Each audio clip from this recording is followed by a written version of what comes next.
ओम अरुणोदराय नमः। अथर्वा क्लासेस में मैं डॉक्टर कुलदीप कुमार पांडे आप सभी मित्रों का स्वागत करता हूँ। नमस्कार दोस्तों, आशा करता हूँ आप लोग स्वस्थ होंगे। माँ सरस्वती आपकी बुद्धि और को जागृत कर रही होंगी। आप अपने लक्ष्य के प्रति तत्पर होंगे और अपने पद की ओर सदैव स्वस्थ रहते हुए अग्रसर हो, इसी कामना के साथ आज जिस टॉपिक पर चर्चा करनी है, प्राचीन भारतीय इतिहास के अंतर्गत आज जिस टॉपिक पर चर्चा है वो है पुरुषार्थ और आश्रम व्यवस्था। आइए प्रारंभ करते हैं। पुरुषार्थ क्या था? प्राचीन समय में हिंदू जो शास्त्रकार थे उन्होंने कुछ रद्दोबदल किया कि समाज में ये चीज भी आवश्यक है। हिंदू शास्त्रकारों ने मानव तथा समाज की उन्नति के लिए जिन आदर्शों का विधान प्रस्तुत किया उन्हें पुरुषार्थ की संज्ञा दी गई। यह तो था पुरुषार्थ के बारे में। पुरुषार्थ का संबंध मानव तथा समाज दोनों से ही था। मानव तथा समाज के बीच संबंधों की व्याख्या करते हैं, उन्हें नियमित बनाते हैं तथा उनके पारस्परिक संबंधों को नियंत्रित करते हैं। पुरुषार्थ 4 प्रकार के पुरुषार्थों का उल्लेख प्राप्त होता है। पुरुषार्थों की संख्या 4 बताई गई है, जिसमें धर्म, अर्थ, काम और मोक्ष की प्राप्ति सभी के लिए संभव नहीं है। अतः कालांतर में त्रिवर्ग पर यही जोर दिया गया कि धर्म, त्रिवर्ग कौन से? धर्म, अर्थ, काम, इन्हें त्रिवर्ग कहा गया है। वस्तुतः मानव जीवन का पूर्ण विकास जो है तभी संभव है जबकि पुरुषार्थों का संपर्क रूप से पालन किया जाए। कैसे? पहला है धर्म। धर्म क्या होता है? धर्म जो है, धर्म शब्द का मूलता ध्र धातु से निष्पन्न है, जिसका अर्थ है धारण करना या अस्तित्व बनाए रखना, जिसके अंतर्गत न्याय, सद्गुण, नैतिकता और कर्तव्य पालन करते हुए न्याय भी होना चाहिए, सद्गुणी भी होना चाहिए, नैतिकता का पालन करते हुए कर्तव्य पालन करता हुआ मनुष्य जो है धार्मिक क्रियाओं को करता है। कैसे? महाभारत के अनुसार, महाभारत में कहा गया है कि धर्म जो है, धर्म सभी प्राणियों की रक्षा करता है। इसकी व्यवस्था सभी प्राणियों के कल्याण के लिए की गई है। धर्म की व्यवस्था वैशेषिक दर्शन कहता है, उसमें उल्लिखित है कि जिसमें लौकिक तथा पारलौकिक कल्याण की सिद्धि होती है वही धर्म कहा गया। यह तो संस्कृत में कहा गया है, यह तो व्युदय निः श्रेयस सिद्धिसा धर्म, ऐसा उल्लिखित है। और पीवी काणे ने भी कहा है कि धर्म एक जीवन पद्धति या आचरण संहिता थी जो समय के सदस्य के रूप में व्यक्ति के कार्यों पर नियंत्रण रखती थी। वस्तुतः धर्म एक व्यापक शब्द कहा है जिसमें भारतीय मनुष्यों के सदाचार, सामाजिक कर्तव्य, व्यक्तिगत आदि सभी का समावेश कर लिया गया, वो धर्म है। अब इसके बाद आता है अर्थ। अर्थ की प्राप्ति और मर्यादा से उपभोग करना अर्थ होता है। आचार्य बृहस्पति ने अर्थ को जगत का मूल कहा, धनम मूलम जगत, ऐसा कहा। अर्थ दूसरा प्रमुख तत्व है जिसका सामान्य अर्थ अथवा संपत्ति है, किंतु भारतीय विचारानुसार यह एक व्यापक शब्द है जिसका तात्पर्य उस समस्त आवश्यकताओं और साधनों से था, जिनके माध्यम से मनुष्य जो है अपने भौतिक सुखों एवं ऐश्वर्य धन शक्ति आदि को प्राप्त करता है। वो अर्थ है। यह सुख सुविधा का साधन ही महाभारत में अर्थ को परमो धर्मा कहा गया है महाभारत में, जिस पर सभी वस्तुएं निर्भर करती हैं। किस पे? अर्थ पे। धन मायो परम धर्म धने धर्म प्रति प्रतिष्ठितम जीवंती धनिनो लोके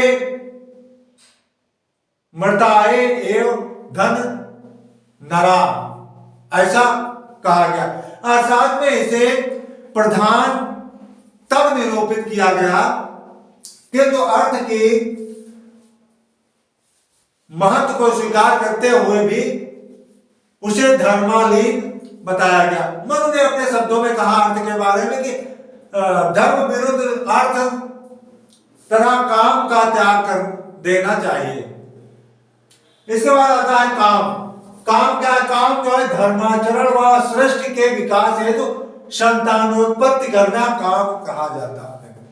मानव जीवन के तृतीय पुरुषार्थ का काम का शाब्दिक अर्थ है इंद्रिय सुख अथवा वासना।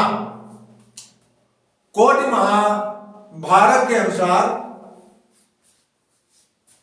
महाभारत में कहा गया है कि काम जो है, काम मन तथा उदय का वह सुख है जो इंद्रियों के विषयों से संयुक्त होने पर निश्चित होता है। यह संसार की प्रथम व प्रमुख प्रवृत्ति ही वस्तुतः यह मानव के सहज स्वभाव और भावुक जीवन को व्यक्त करता है। वो क्या है? काम। श्री कृष्ण ने अपने को सभी प्राणियों में धर्म युक्त काम कहा है। जो व्यक्ति धर्म विहीन कार्य करता है या उसका अनुसरण करता है, वह अपनी बुद्धि को समाप्त कर देता है तथा वह कठिनाइयों में शत्रु द्वारा हंसी का पात्र बन जाता है। यह था धर्म। अब आता है मोक्ष। चौथा, जीवन चक्र से मुक्ति पाना मोक्ष का कार्य है। हिंदू विचारधारा मोक्ष को जीवन का परम या चरम लक्ष्य मानती है। मोक्ष का अर्थ है पुनर्जन्म अथवा आवागमन के चक्र से मुक्ति पाना, आत्मा का परमात्मा में विलीन हो जाना।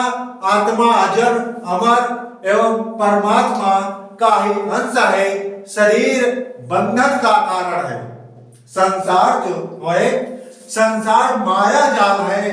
मनुष्य जब इस तथ्य को जान लेता है तो वह सांसारिक विषयों से अपना ध्यान हटाकर परमात्मा में लीन होता है। ज्ञान, भक्ति एवं कर्म मोक्ष प्राप्ति के साधन है। गीता में इनका समन्वय मिलता है। उपनिषदों में मोक्ष का सम्यक विश्लेषण किया गया है। तत्त्वमसि अहम ब्रह्मास्मि, ऐसा गीता में उल्लेखित है। जैन तथा बौद्ध दर्शन में भी अविद्या के विनाश को ही मोक्ष का उपाय बताया गया है। पुराणों में मोक्ष के लिए सत्य, दया आदि गुणों का आचरण जरूरी बताया गया है। इस प्रकार पुरुषार्थों के माध्यम से भारतीय मनीषों ने प्रवृत्ति एवं निवृत्ति, आसक्ति एवं त्याग के मध्य सुंदर समन्वय स्थापित किया है। अब देखते हैं आश्रम व्यवस्था।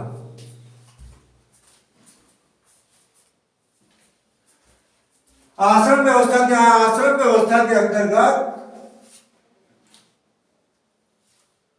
पहले जान लेते हैं कि आश्रम की उत्पत्ति कैसे हुई।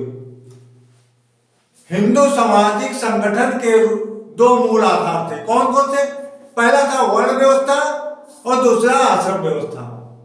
आश्रम व्यवस्था जो है मनुष्य के प्रशिक्षण की समस्या से संबंध है जो संसार की सामाजिक विचारधारा में संपूर्ण इतिहास के अनुपम है।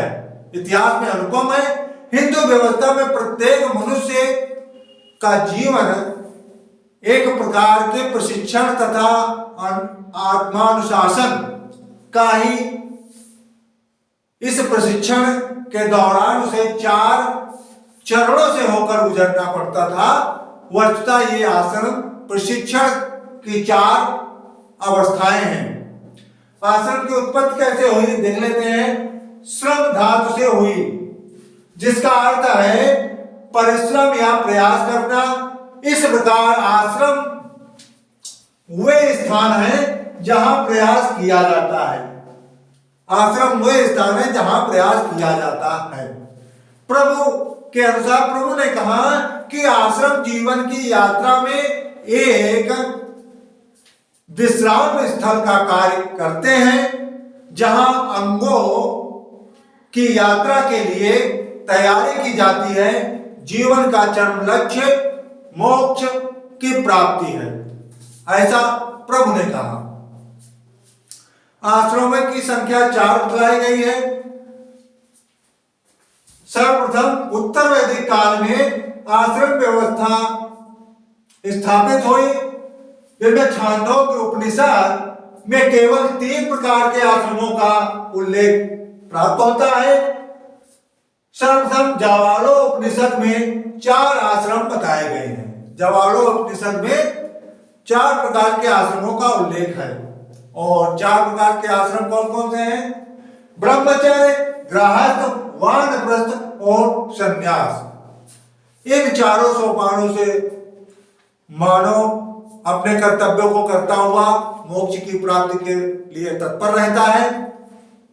कौटिल्य ने कहा है कि अहिंसा, सत्य, पवित्रता, ईर्ष्या न करना, दूसरे के अच्छे गुणों की प्रशंसा, दया और सहिष्णुता ऐसे गुण हैं जिनका सभी आश्रमों में सबको अनुसरण करना चाहिए। कौटिल्य ने ये कहा।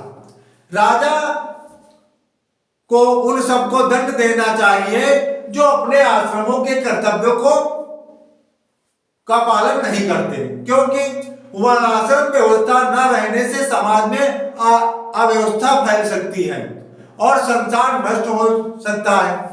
और यदि इन नियमों का पालन करेंगे तो समाज की उन्नति होगी, ऐसा कौटिल्य का मत था। ब्रह्मचर्य आश्रम की आयु 0 से लेके 25 वर्ष मानी गई और कार्य क्या था? ज्ञान की प्राप्ति करना। ब्रह्मचर्य आश्रम में मानव जो है ज्ञान की प्राप्ति करता था। पुरुषार्थ इसमें धर्म ही था, उसका धार्मिक कर्तव्य था करना। इसके बाद दूसरा था गृहस्थ आश्रम। इसकी आयु सीमा रखी गई 25 से 50 वर्ष के मध्य जो है गृहस्थ आश्रम में प्रवेश हो जाता है मानव। और इसका कार्य था सांसारिक जीवन में पड़ जाना। यहाँ पे जैसे उसका विवाह संस्कार होता था, गृहस्थ में जाता था और गृहस्थ में होते सांसारिक यानी संतानोत्पत्ति करके अपने सांसारिक जीवन में पड़ जाता था।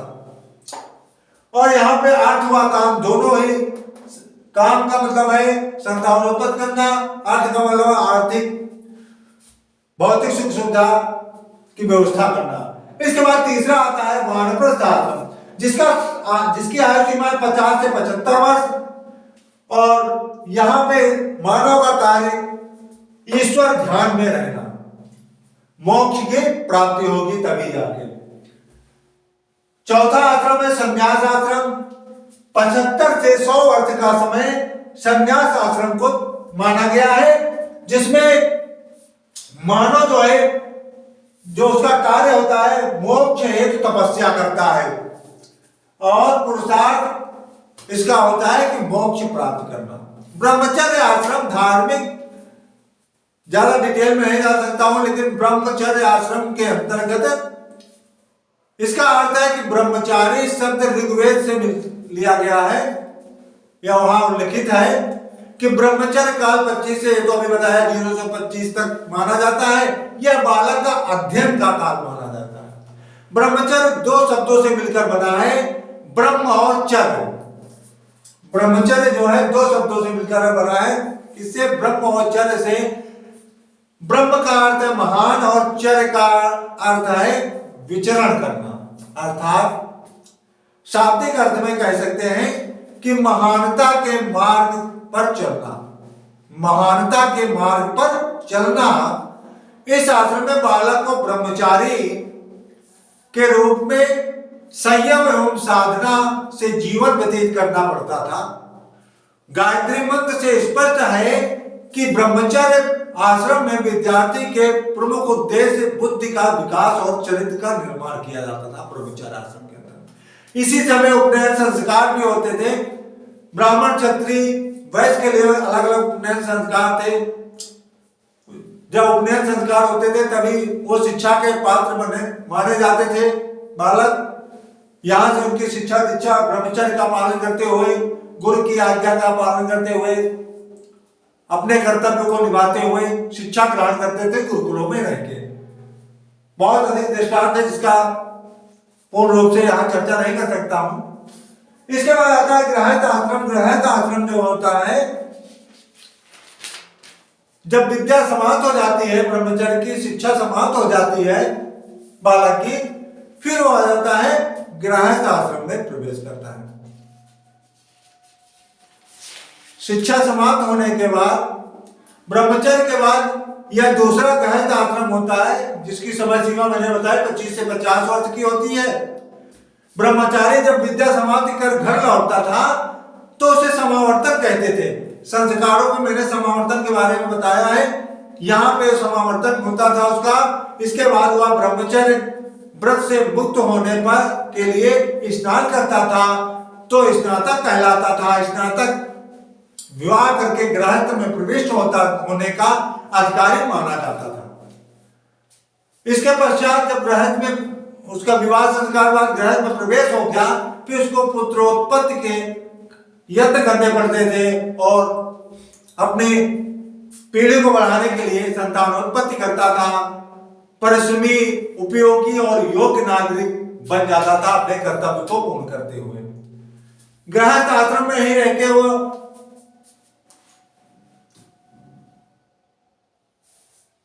यज्ञ, अध्ययन, दान, यज्ञ करके देवताओं को प्रसन्न करता था। पुरोहितों का और वैदिक ग्रंथों का अध्ययन करके ऋषियों का ऋण चुकाता था। ये सब कर्तव्य जो है गृहस्थ आश्रम के अंतर्गत आते हैं, जिसमें मैं कल नेक्स्ट टॉपिक में चर्चा करूंगा ऋण और यज्ञ। ये भी गृहस्थ आश्रम के ही अंतर्गत। इसके बाद आता है वानप्रस्थ आश्रम। वानप्रस्थ आश्रम जीवन का तीसरा सोपान है जिसमें व्यक्ति गृहस्थ आश्रम का परित्याग कर तप के लिए वन में जाकर वास करता है। वानप्रस्थ आश्रम काल 50 से 75 वर्ष माना गया है। तांडव महाब्राह्मण में कहा गया है कि वानप्रस्थ आश्रम का सर्वप्रथम उल्लेख जो है मिलता है किसमें? तांडव ब्राह्मण में संभवतः यति अनार्थ थे। जब मनुष्य के सिर के बाल सफेद हो जाते हैं, इनका कहना था जब मनुष्य के सिर के बाल सफेद हो जाएं और शरीर पर झुर्रियां पड़ जाएं, तब वह वानप्रस्थ में प्रवेश करता था और अपने अंतिम लक्ष्य कौन सा? मोक्ष की प्राप्ति के लिए तत्पर रहता था। मनु कहते हैं कि जब गृहस्थ देखे कि उसके शरीर की काया बदल रही है, अर्थात उसके शरीर की त्वचा शिथिल हो गई है, अर्थात झुर्रियां पड़ गई हैं, बाल पक गए हैं, पुत्र के पुत्र हो गए हैं, तब विषयों से रहित होकर वह वानप्रस्थ आश्रम में प्रवेश करें। ये तो था वानप्रस्थ आश्रम। इसके बाद आता है संन्यास आश्रम। संन्यास आश्रम में 75 से 100 वर्ष का समय माना गया है आयु का। वानप्रस्थ आश्रम के बाद व्यक्ति जो है सांसारिक जीवन का पूर्ण रूप से त्याग कर संन्यास आश्रम में प्रवेश करता है। मनु कहते हैं कि 3 ऋणों को पूर्ण करने के लिए ही मन को मोक्ष में लगाना चाहिए। 3 ऋण को पूर्ण किए बिना जो मोक्ष का सेवन करता है अर्थात संन्यास ग्रहण करता है वह नरक में जाता है।